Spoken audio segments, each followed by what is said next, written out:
Sir हे अपहार उपहार उपहार अहो काहीच समजणार डोक्यात काहीच बसना गेले हो सर. परीक्षेला तर असेच प्रश्न येतात. बिलकुल ताण नको घेऊ, तुझ्यासारख्या अनेकांचा हा घोटाळा आहे. आता बरोबर सगळी संकल्पना क्लिअर करून टाकतो. इकडे बघ, या ठिकाणी जो शब्द असतो, मूळ शब्द जो असतो ना, ठीक आहे, हा मूळ शब्द जो असतो, मूळ शब्दाच्या पुढे काही अक्षर येतात, हे अक्षर येतात, हे अक्षर जे येतं त्याला उपसर्ग असं म्हणतात. आणि हा उपसर्ग शब्दाला लागला की मूळ शब्दाचा पूर्णतः अर्थ बदलतो. जसं की या ठिकाणी हार हा मूळ शब्द आहे, त्याला अप हा लागेला उपसर्ग आहे, ठीक आहे. म्हणून अपहार या शब्दाचा अर्थ होतो बघ बाळा चोरी. काय होतो?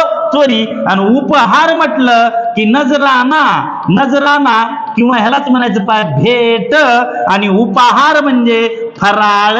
उपहार म्हणजे फराळ. उपा म्हणजे फराळ, उप म्हणजे नजराना किंवा भेट, आणि अपहार म्हणजे चोरी. आलं का लक्षामध्ये? व्हिडिओ जर आवडला असेल तर लाईक, शेअर आणि सबस्क्राईब करायला